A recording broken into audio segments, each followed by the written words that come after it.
안녕하세요 여러분, 선문대학교 정영희입니다. 알기반의 데이터 분석과 시각화 기초 12주차 1차 시를 시작하겠습니다.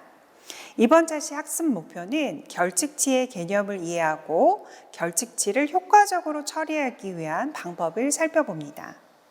이를 위해 결측치를 추가 또는 제거하는 방법, 결측치를 대표값으로 대체해서 데이터를 분석하는 방법을 살펴봅니다.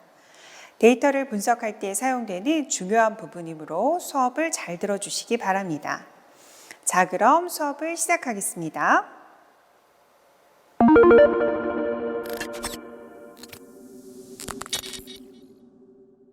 우선 결측치의 개념에 대해서 좀 살펴보도록 하겠습니다.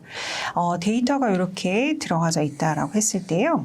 실제로 비어있거나 혹은 이상한 데이터가 들어가져 있는 경우에는 그 데이터들을 삭제할 수 있도록 해줘야 되거든요. 여기서 학생들의 클래스가 표시가 되어줘야 되는데 지금 여기 이렇게 비어있는 부분들이 있거든요. 이렇게 비어있는 부분들은 보통은 NA로 표시해서 우리가 처리를 하게 되는데 이렇게 비어있거나 혹은 파이널 점수가 이렇게 기말고사 점수가 있는데 혹은 중간고사 점수들이 있는데 이렇게 우리가 보통 중간기말 점수는 100점 만점으로 해서 0점에서 100점의 점수를 가지죠. 이러한 숫자들은 들어갈 수 없는 숫자들에 해당이 되어진다고 보는 거죠. 그럼 이러한 것들은 이상한 데이터이다. 예를 들면 이상치이다라고 우리가 생각을 하게 되는 거고 정상적인 데이터만 이렇게 정제를 해서 활용을 할 수 있도록 하는 게 보통 일반적인 데이터 정제 방법이다라고 생각을 해주시면 되겠습니다. 그렇다라고 하면 우리가 이렇게 이상한 데이터나 아니면 비어있는 데이터들을 잘 걸러내거나 대체할 수 있는 방법을 오늘 이 시간에 배운다라고 생각하시면 돼요. 자, 그럼 결측치에 대한 개념 정리하고 넘어갈게요. 결측치는 우리가 missing value라고 우리가 보통 이야기를 합니다. 그래서 비어있거나 누락되어진 값, 함수 적용이 불가능한 값들이 들어있는 경우들이 있어요. 그런 것도 결측치라 얘기하고 그다음에 분석 결과를 왜곡시키는 값들도 보통 이상치 혹은 결측치라고 이야기를 합니다. 자, 여기에서 비어있거나 누락이 되어진 값 같은 경우에는 보통 우리가 설문조사 같은 것들을 한단 말이죠. 근데 학생들이 이렇게 설문조사를 쭉 하다 반드시 체크해야 되는 부분이 있는데 그 부분을 체크를 미처 하지 못하고 넘어가는 부분들이 있어요. 그런 경우에 이제 누락된 값이 생기는 거고 그런 경우는 그 데이터를 이제 처리할 수 없는 그런 결측치가 발생이 되었다라고 얘기할 수 있는 거죠. 그래서 보통 우리가 결측치는 보통 일반적으로는 제거하고 분석을 할 때 우리가 적용할 수 있도록 하는데 우선 제거하는 방법들에 대해서 좀 살펴보도록 할 거예요.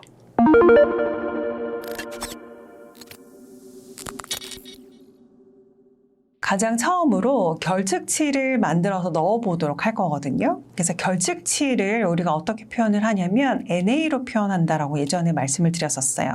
Not available이라고 하는 거에 약어라고 생각을 해주시면 됩니다. 그래서 결측치는 대문자 NA로 표기가 되어진다라고 하는 부분이고요. NA는 이렇게 문자라서 이렇게 작은 따옴표나 큰 따옴표로 감쌀 것으로 생각을 하는 경우가 많은데 그렇지 않다라고 하는 점. 그런데 여기 아래에 있는 데이터를 이제 살펴보게 되면 문자로 구성이 되어져 있는 데이터 같은 경우는 NA로 표시가 되어지는데 꺽쇠가루가 붙어 있어요. 그런데 숫자 같은 경우는 그대로 NA가 표시가 되어져 있죠. 이 차이점만 있을 뿐이고 따옴표로 감싸지는 않는다라고 하는 점을 기억해 주시면 되고요. 데이터를 구성을 해서 넣을 때는 이렇게 의도적으로 NA로 구성을 해서 넣어야 하는 경우도 있어요. 이제 코딩을 해서 데이터를 처리하도록 할 때 일관적으로 NA를 기반으로 해서 무언가 데이터를 제거하거나 하는 함수들이 많이 제공이 되어지기 때문에 의도적으로 넣어주는 경우도 있어서 이 부분을 살펴본다 생각하시면 됩니다. 그래서 이것이 밑에 쪽에 이렇게 점수들이 나열이 되어져 있는데 이 점수들이 중간 시험의 점수인지 그다음에 기말 시험의 점수인지를 나타내고자 하는 거겠죠. 그래서 이그잼에는 그 시험을 구분하는 미드하고 파이널이라고 하는 구분 항목들이 들어가게 되고 점수가 구분이 되어져서 들어가게 한 거고요. 그것을 데이터 프레임으로 엮어서 출력을 해보았더니 했더니 이러한 결과값이 나오는구나 라고 알고 계시면 됩니다. 그래서 NA라고 하는 것들이 적용이 되어졌을 때 어떤 식으로 표기되어지는지 한번 살펴보았고요. 그다음에 이런 결측치가 들어가져 있는 경우에 결측치를 확인하는 방법으로 가장 처음으로 살펴볼 방법이 isNa라고 하는 함수를 사용하는 거예요.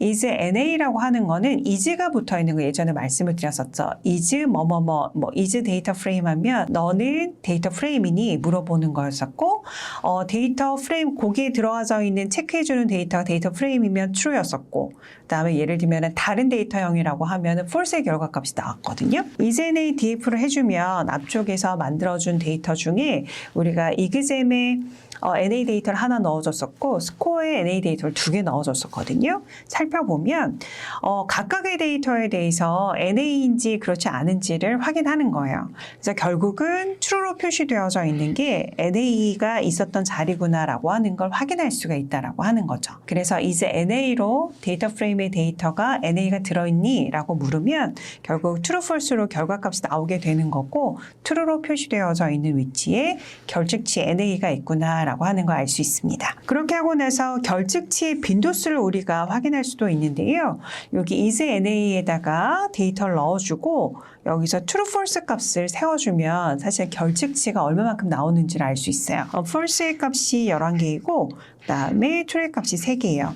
총 14개의 데이터 중에서 결측치가 3개가 포함이 되어져 있구나 라고 하는 것을 확인할 수 있다라고 하는 거죠. 그 DF의 이그잼에 들어가져 있는 그 변수 DF의 이그잼 변수에 대해서만 이제 NA를 적용하고 테이블을 적용한 거죠.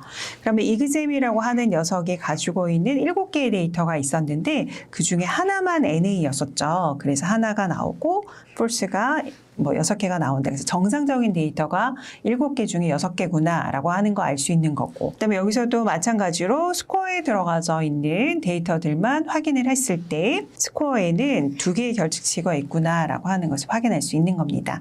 같은 패턴이지만 데이터 프레임 전체로 넣어줬을 때 변수별로 확인할 때 이렇게 방법이 적용이 되어지는 데이터만 달라지면 된다라고 하는 부분을 여러분들 기억해 주시면 되고요. 자, 다음으로는 이제 결측치를 포함한 상태로 우리가 이제 수치 데이터를 이제 계산을 해보고자 하는 경우예요. 그래서 여기서는 스코어는 숫자 데이터를 가지고 있는 점수 데이터죠. 근데 그 안에 아까 전에 우리가 살펴본 바에 의하면 스코어에는 2개의 결측치가 들어있었거든요. 자, 그러면 이 결측치가 들어가 있는 경우에 그 데이터들의 민을 적용해 보았어요. 그다음에 결측치가 들어가져 있는 스코어에 썸을 적용해 보았어요. 결과값이 잘 나오지 않죠. NA가 포함이 되어져 있기 때문에 NA는 우리가 어떻게 접근할 수 없는 데이터, 정의되어지지 않은 데이터인 거예요. 그러니까 그것을 함부로 정의해서 민의 값을 우리가 구할 수 없고 썸의 값을 구할 수가 없는 거죠. 그래서 결국은 나도 알 수 없어 라고 하는 결과값이 나오게 되는 거고요. 이러한 부분을 해결하기 위해서는 결국 결측치를 제거하고 산술연산을 수행할 수 있도록 해주어야 되겠죠. 그래서 여기에서는 결측치를 제거해내기 위해서 여기 필터라고 하는 디플러 함수를 사용할 수 있도록 했어요. 그래서 DF에 들어가져 있는 데이터들 중에서 스코어가 isNA인 녀석들만 필터링 하겠다라고 하는 거예요. 그럼 요 의미는 뭐냐면 요거가 true인 경우에만 내가 가져오겠다라고 하는 것을 의미하는 거잖아요. 그렇기 때문에 얘는 결측치만 추출하겠다라고 하는 의미가 되는 거예요. 그런데 반대로 isNA라고 하는 거에 의해서 true가 되어지는 것들은 결국 NA 값만 의미하게 되는 것인데 true인 녀석들에 대한 반대값을 주니까 여기 결측치인 녀석들이 false가 되어지기 때문에 반대로 false인 녀석, 다시 말하면 NA가 아닌 녀석들이 여기 느낌표가 붙어서 반대값으로 변하면서 true가 되는 거죠. 결국 결측치가 아닌 녀석들만 이렇게 추출이 되어지는 그 필터문이 바로 not을 붙여주면 된다라고 하는 것으로 이해를 해주시면 돼요. 그래서 경우에 따라서 적절하게 활용해 주시면 됩니다. 결국 우리는 수치 계산을 하는 게 목적이기 때문에 not을 붙인 여기 두 번째 구문을 활용할 수 있도록 해야 하겠죠. 두 개의 변수에서 동시에 결측치가 없는 데이터만 추출하는 방법에 대해서 살펴보도록 할게요. 앞쪽에서 살펴보았던 것처럼 스코어하고 이그잼에 모두 결측치가 들어가져 있었는데요. 그것을 모두 결측치가 없는 데이터만 가져오도록 하겠다라고 하는 것을 의미하는 거예요. 다시 말하면 둘 중에 하나의 변수에 적어도 하나가 포함이 되어 있으면 나는 사용하지 않겠다라고 하는 것을 의미한다 생각하시면 돼요. 그러니까 여기에서는 결측치가 아닌 녀석들을 이렇게 낫을 붙여가지고 이렇게 걸러낼 수 있도록 할 건데 동시에 만족해야 돼요. 다시 말하면 두 개의 변수가 모두 결측치가 아닌 녀석을 의미하는 거죠. 그래서 모두 정상적인 데이터만 원하기 때문에 여기에서는 AND 연산자를 써줄 수 있도록 하셔야 된다라고 하는 부분이고요. 이것이 수행이 되어지니까 결국에는 두 개의 변수 모두 정상적인 데이터만 남게 된다라고 하는 것이죠. 그래서 df no miss를 출력을 해보면 이런 결과값이 나와지게 됩니다. 이러한 것들은 마치 공식처럼 여러분들 기억하고 계시면 그냥 그 안에 들어가는 데이터만 바꿔주시면 되거든요. 그래서 편리하게 활용하실 수 있습니다. 네, 다음으로는 행의 결측치를 하나라도 포함하면 행을 제거하겠다라고 하는 의미의 함수가 있어요. 그게 바로 na.omit이라고 하는 함수입니다. 그래서 모든 변수의 결측치가 없는 데이터만 추출할 때 사용을 합니다. 그런데 여기에서는 주의하셔야 되는 부분들이 있어요. 분석에 필요한 데이터까지 손실이 되어질 가능성이 있는 거예요. 다시 말하면 조금 전에 살펴보았던 데이터 프레임은 우리가 실습을 위해서 만들어 놓은 아주 간단한 데이터 프레임이었었거든요. 그런데 정말로 큰 데이터 있어요. 그럼 중간중간에 여러 개의 변수에 NA들이 이렇게 막 무작위로 들어가져 있는 경우들이 있단 말이죠. 그러한 경우에 NA를 모두 제거하게 되면 정말로 소수의 데이터만 남게 되는 경우가 생길 수도 있어요. 그래서 여기 NA omit 같은 경우는 경우에 따라서 잘 선별을 해서 쓰셔야 된다라고 하는 거죠. 다시 말하면 학력과 소득의 관계를 분석하기 때문에 학력하고 소득에 대해서만 우리가 결측치를 제거하면 되는데 출신 지역의 결측치가 굉장히 많은 거예요. 근데 omit을 적용하게 되면 출신 지역에 있는 결측치까지 제거가 되어지니까 학력과 소득이 정상적인 데이터인 경우에도 제거가 되어지는 거죠. 그렇기 때문에 실제적으로 이 NA omit 같은 경우는 좀 신중하게 사용을 해줄 그런 함수다라고 기억을 해주시는데 뭐 특별하게 영향을 미치는 부분이 없다. 그리고 NA가 매우 적은 숫자로 들어가져 있다 하는 경우에는 아주 간편하게 사용을 할 수도 있는 그런 함수이기도 하다라고 기억해 주시면 되고 여기서는 7개의 데이터 중에 서로 다르게 NA가 들어가 있기 때문에 그 3개의 행을 모두 제거하고 이렇게 4개가 남았다라고 하는 점을 잘 기억하시고 결과값을 확인해 주시면 되겠습니다. 자, 다음으로는 파라미터를 활용을 해서 결측치를 제거해 줄 수 있는 방법들이 있어요. 이 NARM이라고 하는 거는 NA라고 하는 값을 RM은 remove의 약어예요. 그래서 NA를 제거할래? 라고 하는 것을 표현하는 그런 파라미터라고 생각을 해주시면 되고요. 그것을 t로 설정을 해주시게 되면 결측치를 제외하겠다라고 하는 것을 의미하게 됩니다.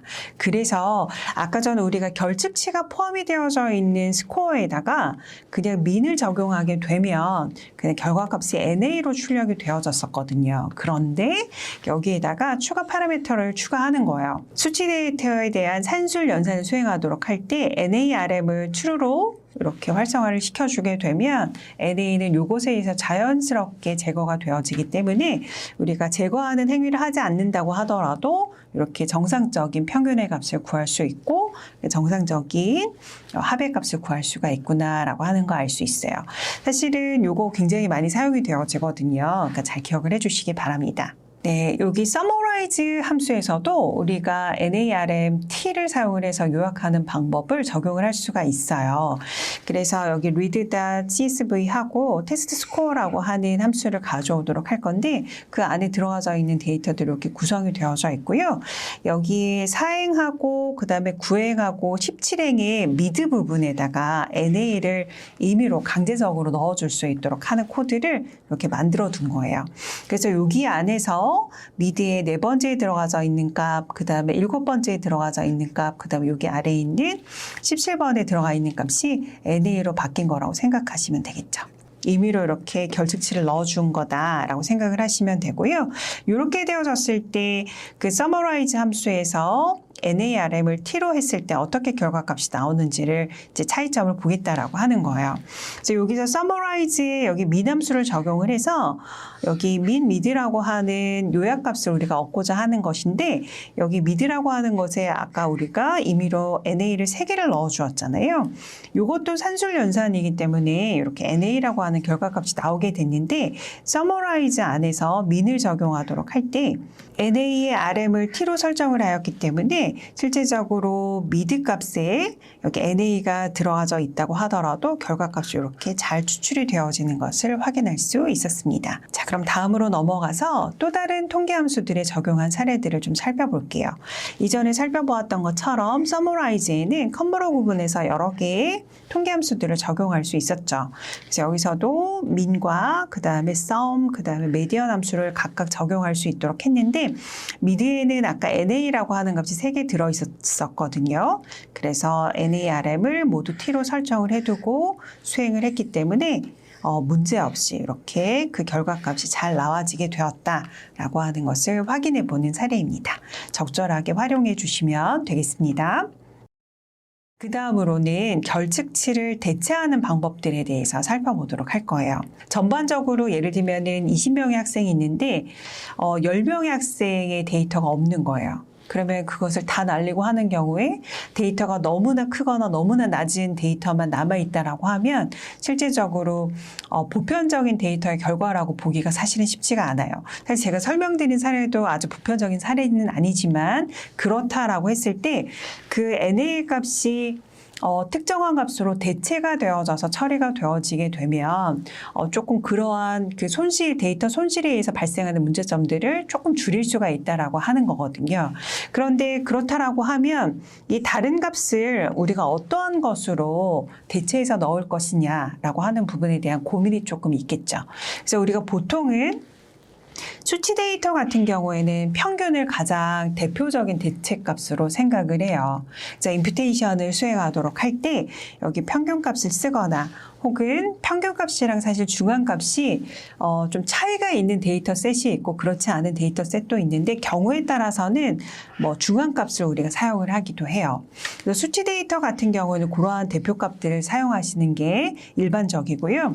여기서 최빈값 같은 경우는 우리가 모드라고 하는 함수를 써가지고 구할 수 있다라고 했었는데 실질적으로 숫자 데이터 중에도 굉장히 많이 등장하는 숫자들을 대체하는 값으로 넣어줄 수가 있을 거고요. 예를 들면은 뭐 혈액형 같은 경우도 아주 좋은 사례는 아니지만 A, B, C, D 이렇게 있다라고 했을 때 정말로 이 그룹군에서는 혈액형이 어떤 게 가장 많았다. 가장 많이 등장한 것을 이 최빈값으로 픽업을 해서 여러분들 적용할 수 있게 할 수 있을 거고요. 그다음에 어떤 수업에 대한 평가를 하도록 하는데 특정한 선생님의 수업은 보통 1사부터 5까지 리커트 척도로 우리가 이제 설문조사를 하는 경우에 이 선생님 같은 경우에는 대부분이 4로 표시를 한 거예요. 그러면 이 4를 대체값으로 넣으면 굉장히 큰 영향 없이 데이터를 처리할 수 있게 될 수도 있다라고 하는 것이죠. 그래서 상황에 따라서 여러분들이 대표값을 잘 설정을 하고 일괄 대체해가지고 활용할 수 있다라고 하는 것이 바로 결측치 임퓨테이션 대체법이다라고 이야기합니다. 그럼 그러한 부분들을 한번 살펴보도록 할게요. 자, 우선 보통 수치 데이터 같은 경우는 평균값으로 결측치를 대체하는 경우가 가장 많아서 평균값을 구해서 대체하는 방법을 좀 살펴보도록 할게요. 자, 우리가 미드 데이터에 결측치를 넣어줬었는데 이그잼의 미드 데이터에 결측치가 아닌 녀석들에 대해서만 이렇게 평균값을 구했어요.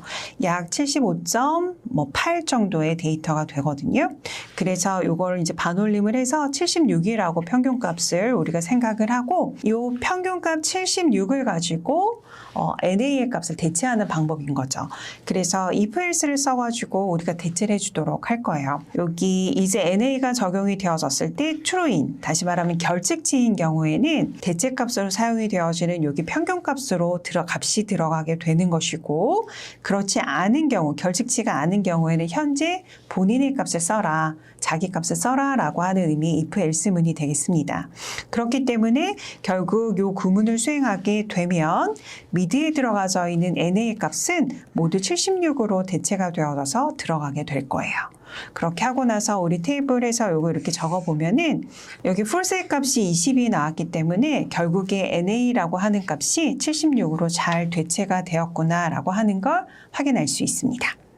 자, 그렇게 하고 나서 이그제메 값 전체를 출력해 보았어요. 그래서 아까 4번, 그 다음에 9번, 17번의 행에다가 NA를 넣어 주었었는데 위쪽에서 수행한 결과값으로 살펴보았더니 결측치 부분이 모두 다 76으로 잘 대체가 되었구나라고 하는 걸 확인할 수 있었고 그 대표값이 적용이 되어지면서 평균값이 75.8이 정상적으로 잘 나오게 되었다라고 하는 것까지 확인할 수 있습니다.